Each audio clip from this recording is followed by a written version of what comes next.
I don't know if you feel the way I do, but I feel like society is a bit of a train wreck. And there are quite a few lies out there being told that can totally mess up somebody's life. And unfortunately, the truth is they are messing up people's lives. So I want to tell you about 6 specific lies that society is telling us that make everything go wrong.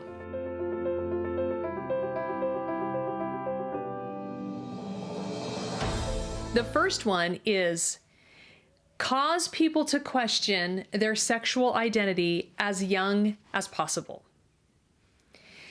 So what this really means when you tell someone at a very young age that they could maybe be any gender that they wanted, or maybe they could even be an animal or something else, there's all these subtle things going on. The tentacles of this lie reach really far in their lives. First of all, they then don't have any idea who they are.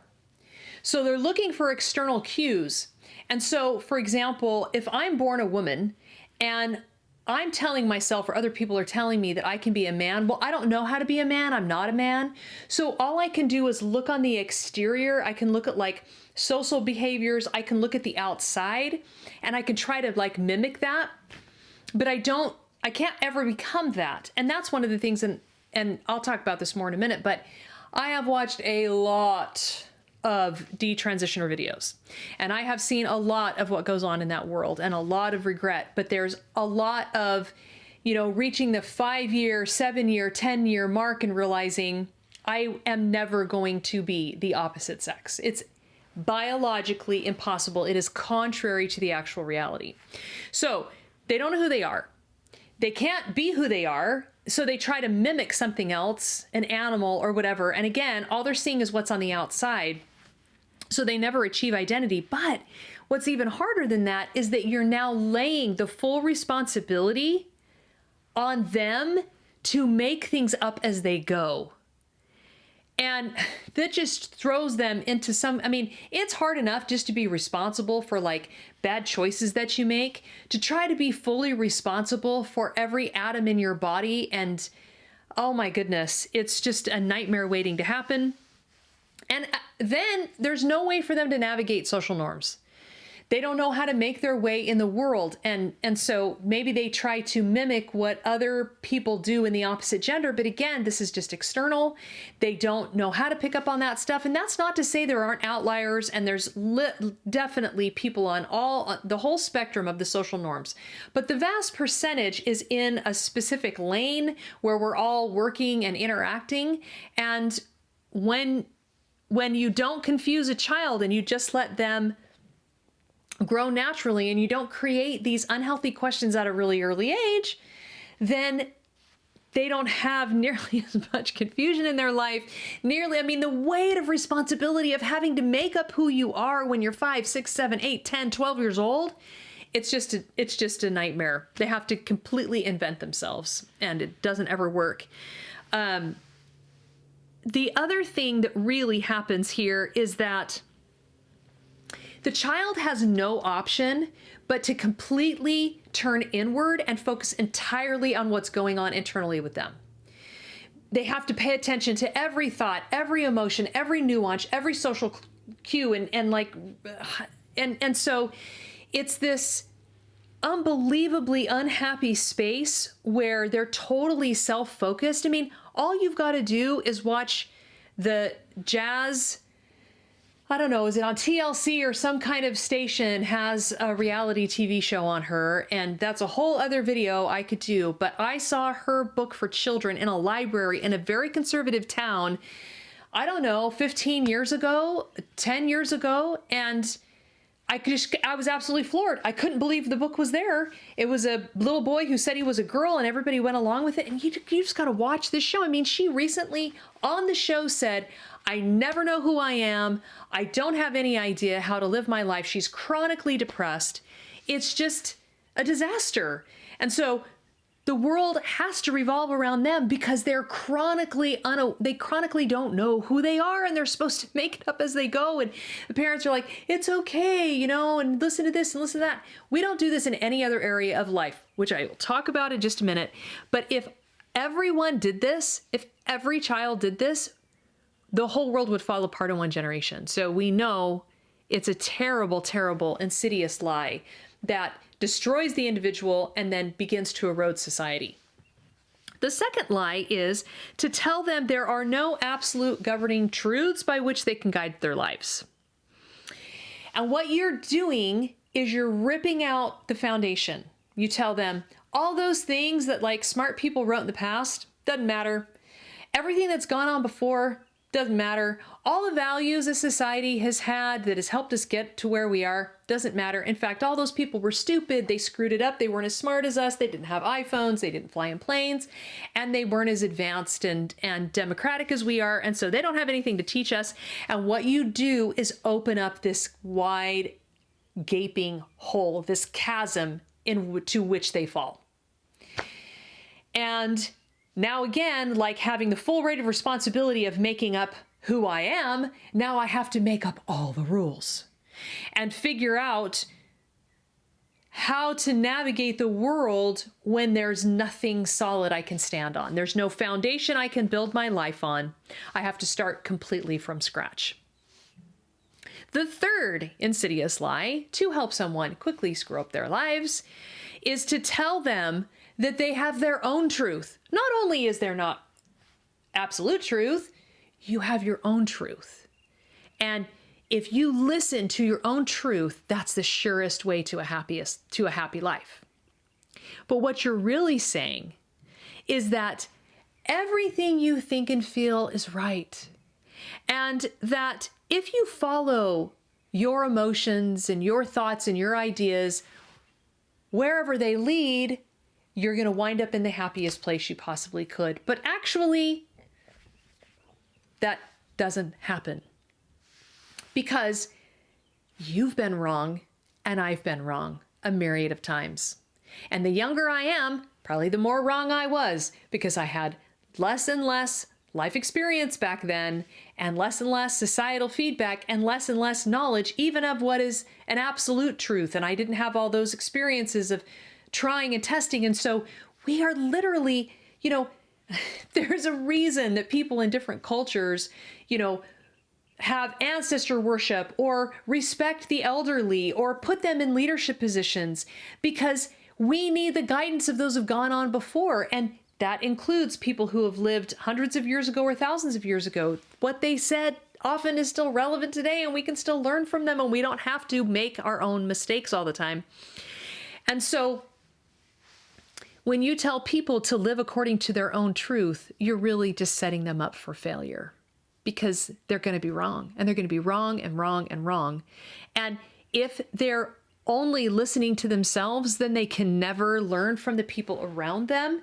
And so they're just going to spend their lives failing indefinitely, because there's no truth they can hang on to and no lessons they can learn and glean from the people around them. But here's the real point. We talk like we really believe in this your truth, my truth thing, but we don't live that way. We don't actually really believe that. You don't believe that. Especially if you're a parent, you don't believe that.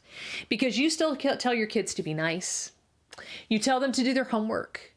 You tell them to not sleep around, or if you tell them that they can sleep around, you tell them to use safe practices.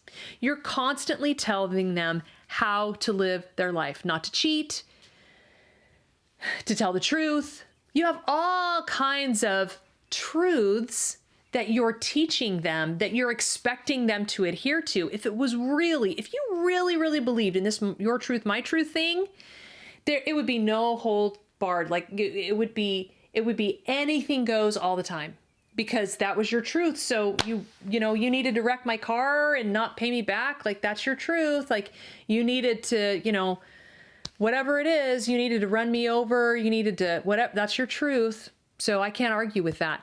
But we don't actually believe that. So it's this really awkward, weird double standard where we try to pretend like we believe that, then we don't live like that.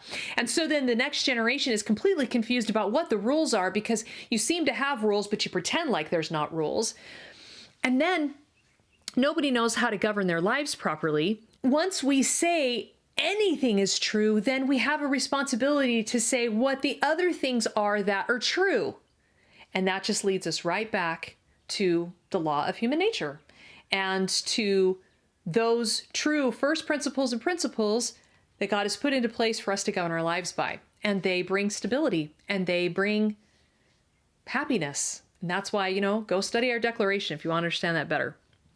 Now, the fourth lie that our society tells that is totally screwing up people's lives is that they should listen to their emotions and passions and not to reason and truth.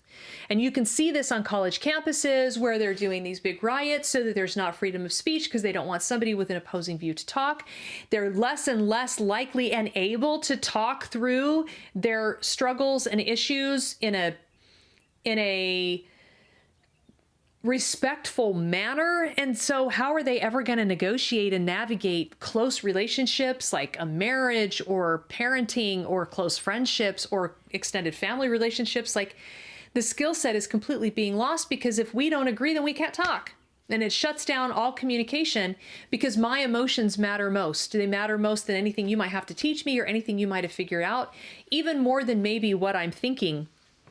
And so what happens is that you and I both know your emotions fluctuate up and down, up and down, up and down. Now, what you can do is think through something to the logical end, and you can find a truth, like, I just need to be honest all the time, and then you can hang on to that as fundamental and foundational. But if you only listen to your emotions and you don't feel like telling the truth right now, well then it's up to however you're feeling in that moment. And so your life becomes as volatile as your emotions. It only works as well as how you're feeling. I have seen therapists that give children, elementary age children, these little papers, and they have like 24 emotions on them. And they'll tell these children to carry this paper around with them and mark every hour how they're feeling. Holy Hannah. First of all, why in the world does that matter? And you're probably, some people out there are therapists, you're going to say, oh, Audrey, you don't know what you're talking about. You're not a therapist. This is a super helpful tool. Maybe there's a child out there every once in a while that could benefit from this, but most kids just run through a normal gamut of emotions and they just move on. And if you leave kids alone, most of the time, they just do their thing. But when you tell them that their emotions are more important than anything else, and you teach them to hyper-focus on their emotions all the time, you're shutting down their mind, you're shutting down their rational part of their being and their ability to govern themselves according to what they know rather than what they feel. And so their life just becomes really volatile and out of control until they realize that emotions are no way to govern your life, and then they become chronically depressed. What's interesting about this is there's this paradox out there where we're saying you need to listen to your emotions all the time and like do what your emotions are telling you. But at the same time, we tell people to, especially children, to do what all the authorities tell them to do. And so again, this my truth, your truth thing isn't true. It doesn't really work out in real life. It's not actually how we parent or teach or even lead in our organizations. It's not how we run our churches or schools. We say there are authorities and you will do what they say, whether it's doctors or teachers or parents or therapists or whoever it is. We're constantly told to listen to what those authorities tell us to do. And so the fifth lie is discourage them from listening to their conscience and encourage them to listen to authorities instead. And that's what happens is it's this ugly paradox of, I don't really know what's true. I just know what I feel and I'm trying to go by that. And so it actually makes us, when we don't have a solid foundation and we don't have solid truths and we haven't thought through and reasoned with ourselves about what our values and standards are in compliance with the natural law, and we really stick with those, then we're just subject to all the winds and waves, and it makes us more vulnerable to taking on what other people tell us to do, to listening to people that would lead us astray financially or people that would take advantage of us in some way, because we don't have our own standards that we're standing on and we don't feel confident in our own foundation and rooted in our own in our own standards and the truths that we know to be inviolate, we are volatile instead and easy prey. One of the groups that this is happening to a lot, like I mentioned earlier, is detransitioners, because they listen to their emotions and they were validated in what they said about themselves. But then, on the other hand, they were told to do whatever the doctors and the authorities told them. And so there was this kind of weird, funky relationship between what they were feeling and the fact that there wasn't this solid truth that they could stand on. And they were led down this path and everybody validated them. And many of them, I have heard many of them talk about how somewhere along the line, they had a moment where, or moments where they wondered, I wonder if this is the right thing to do. I wonder if I should take this next step. I'm not sure this is going to help.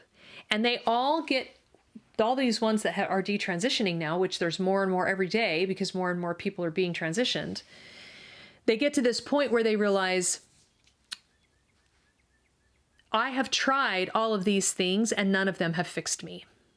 I still feel broken. I still feel confused about who I am. I still don't know how to navigate my life. I still can't insert myself into society in a way that feels meaningful and reciprocal. And they listened in the online forums. They listened to the psychologists. They listened to the doctors. They were easy prey for them. And everybody was giving them what they wanted instead of what they needed, which is something that we talk in the MDM Academy at the Mission Driven Mom about a lot. They needed to listen to their conscience and they needed to live according to absolute truths. And because, and this is a whole other video that we could do, but we have data about gender dysphoria that goes back 100 years and it's all very consistent and it's 0.01% of the population and it's male. So anyway, that's a lie. You know, don't listen to your conscience, listen to the authorities. Just do what the people around you, the authorities, say to do.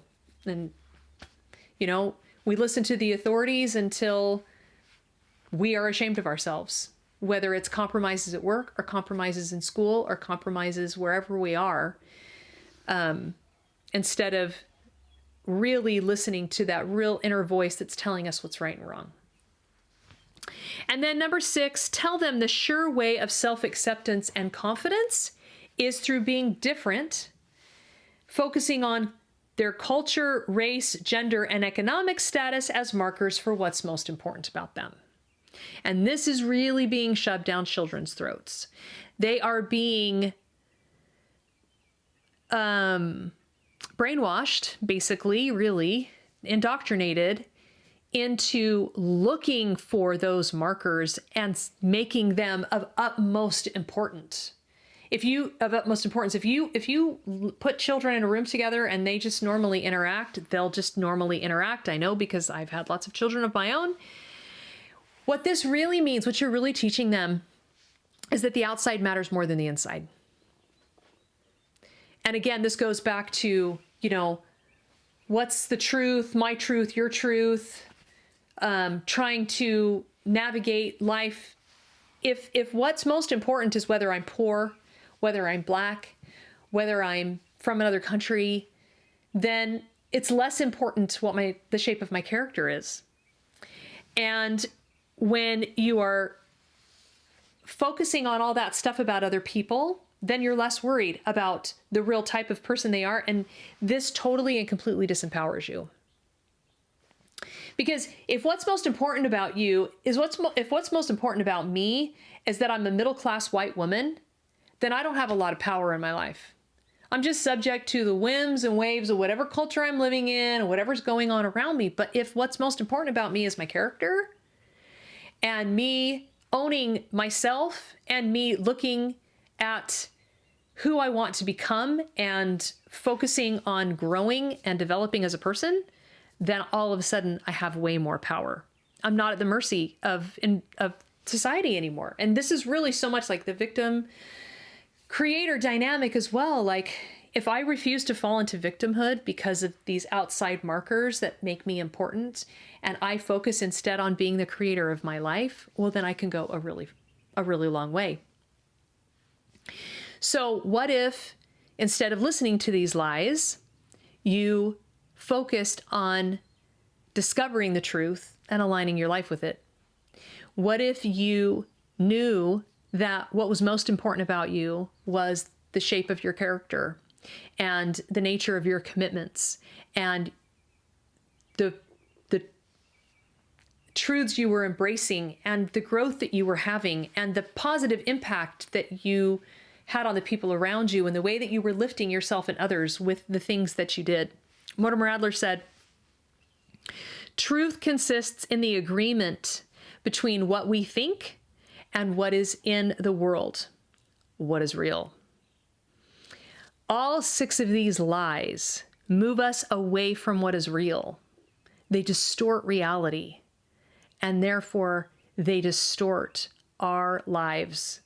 And the more we push these lies on younger and younger children, the more they can't navigate the real world. They're not well equipped to live in the real world because they don't even know what it is anymore. They're so caught up in their emotions, and they're caught up in how they look, and they're caught up in how they're perceived by other people, and they're caught up in listening to the authorities around them. So my challenge to all of us is to let the truth make us free, to commit ourselves to understand and live within reality.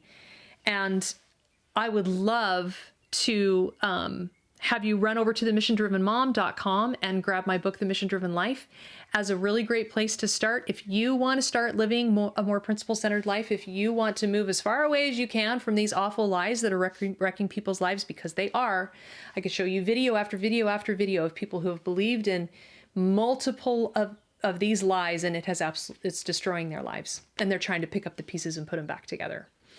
So stop listening to these lies and start telling yourself the truth, and it really can make you free.